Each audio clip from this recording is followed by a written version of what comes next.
Hour number 2 right here in full effect, the early line. Sirius XM Channel 159, SportsGrid Network. Davis Maddox-Donnie writes out, it's time to bring in the sports business professor right here, our very own Rick Harrow, sporting a hat, looking good. He's ready to go. How we feeling, Rick? Good, Davis. I apologize. I didn't see you, and I thought I wake up to Ben every morning, and I started crying this morning. I didn't know why. Now I know. Now I know why. Davis. I apologize. It's like Wally Pipp. He's never going to get his job back, ever. There you go. David, look, no slights here at this point here. Now, talking about waking up and crying, maybe that's CBS here, Rick, because let's get right into it. I enjoyed the Masters. I love watching the Masters on TV, but apparently we're down about 20% from last year on Sunday. What could be the reason why? Is it streaming? Is it wasn't compelling? Maybe Scheffler's not the guy that needs to hold that torch? Give us some looks at this. Well, the arguments that have been used conventionally are number 1 and number 3. So I'll take this off. You can see the hair. How's that? So the streaming is something that Mark Lazarus, NBC Sports has been advocating for years. Combined the streaming, he had total activation numbers that NBC would put out. They're hoping the industry would adopt it. And as we know, most of the Augusta committee from Fred Ridley on down are funneling people when having a choice to that wonderful app. It's one of the best apps in the world. But the trade-off is if you're going to be watching the app and you're not a second screen person, you may not be watching TV. So you shouldn't be penalized. You should be lauded, but yet the industry hasn't caught up to that. And then as far as the riveting piece, you and I are golf people. We're riveted. I am really riveted to any kind of Masters. This was not a one-stroke drama, but it was a drama with all of the pretenders looking to the right, looking to the left, and then falling apart. The third piece is really important, which is that no sizzle. Well, look, Ben Hogan didn't have a lot of sizzle. A lot of other world-class golfers didn't have sizzle. What do you need him to do? To put on a kilt with no underwear and dance on the green after he makes a birdie? I mean, come on, man. The guy is a devout family man, and he deserves the benefits of not being ready to jump into song every time he has a good shot. By the way, one anecdote, and a Masters green coat guy who will remain nameless because I don't think he's supposed to say this, would say the calls about his wife and going into labor, they would be funneled through our committee. And I guarantee you that if he's 3 or 4 holes away from the final 18, he ain't getting that call. Oh, did you really say that? How about that? Yeah, that would have been possible. But you're absolutely right. You're absolutely right about all of that. And look, I love golf. I'm locked into the Masters. I'm watching the ceremonial shots on Thursday. I'm top 1% golf viewer. I'm gonna watch the Corrales Punta Cana Championship this week. I did not watch the second 9. I did not watch the second 9 because what was the point? Because literally, what is the point of a golf tournament of Scheffler's up? This is what happened. Morikawa hits it into the water on 11, and I'm like, this is over. If Morikawa, who is the closest one, the only major winner who is chasing him down, if he hits it into the water, what's the point? No one is going to catch him. He was up 3. In fact, Scotty made bogey on 11 and was up by more strokes when he left 11 after making bogey than he was walking into it. So I get why this was not a high-rated Masters, Rick. Well, look, I get it too. But I thought you were in the 1% of golf fans, and 1% of the golf fans would not do that. You removed any credibility you had at the beginning of this segment, okay? Because the bottom line of all of that is that we root for car crashes. We all do. So everybody's hoping that he pushes one slightly and goes into the water left on 16, or that Oberg, the biggest drama is at the end of the round, Oberg, does he finish second or third? Does he change his first letter of his name to O, or does he change his pronunciation to Aberg? Because you can't have both. I don't care where he's from.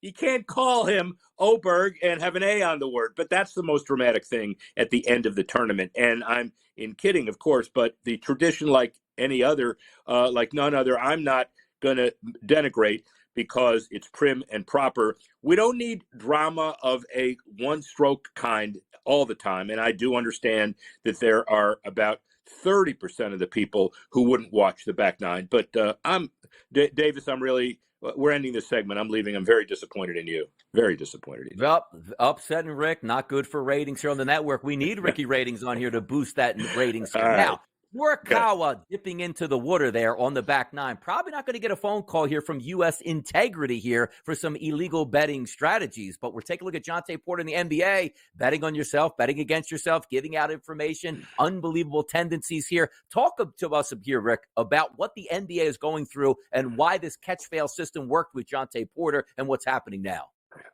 Well, with him, listen, everybody ought to look at other sports and how the gaming industry has caused the leagues to bend over backwards legitimately and establish integrity is really important and send messages all over the place.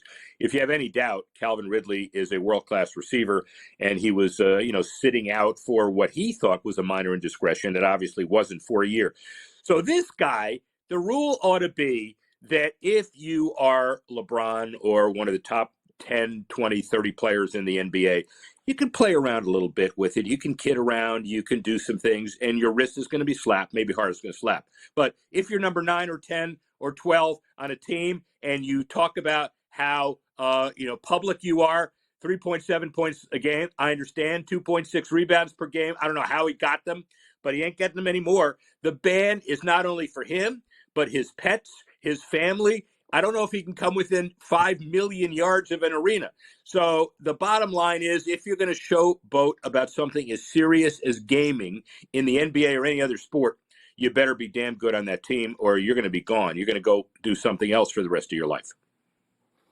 Well, that's a very good point. If Johntae Porter if Nikola Jokic was in this spot, I bet they would have found a way to avoid it. I bet they would have found a way to keep him around. Yeah, they would have kept him around. By the way, Davis, hold on. You're now 1 for 2 because after the Masters stuff, you're out of my doghouse now. That's a good comment.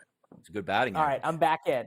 So very similar. We have a little bit of star power happening because the 2024 WNBA draft averaged 2.45 million viewers, largest audience in its history, quadruple last year's, more than the last 7 combined. I was locked in. I'm on the WNBA website trying to order my Caitlin Clark jersey so I can be cool, so I can have it. I told our producers, I said, look, every time I'm on this show from now on, we're doing 8 minutes on the Indiana Fever. I'm taking over on Caitlin Clark's 3-point props. Do you think this actually will be the beginning of the WNBA starting to be part of the cultural zeitgeist?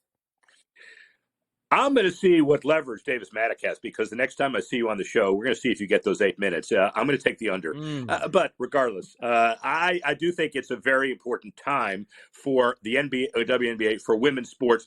Look at this debate among the uninformed. We see all of these articles, and I've done a lot of media in the last couple of days.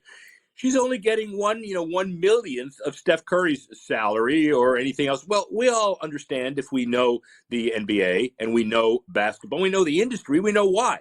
And the fundamental reason why is that women's basketball doesn't generate the revenue. What does that mean? That begins a discussion about how is it going to generate the revenue. And all of this discussion about, Indiana Fever tickets going up 4,000% and the corporate sponsorships are big. It's not only that she's actually doing something about it because of the way the money's going to start flowing in to the Indiana and WNBA, but it's also important for her as well as the industry of women's sports. Now, Rick, you got about a minute to go. We always know how you love to take us into break. There's some hot topics out there to deal with. The floor is yours. Wow.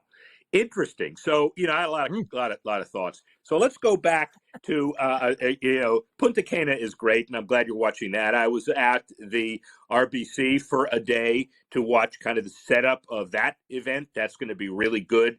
The bottom line is LIV and the PGA Tour's disagreements aside for that magical 4 days at Augusta. Let's see if the momentum carries us. It's up to the PGA Tour to strike a deal with their new investors so they increase their leverage. And it's up to the Saudis to come to the table as well. And all of golf will benefit. And if you want to hear more, stay after the break and watch these wonderful guys.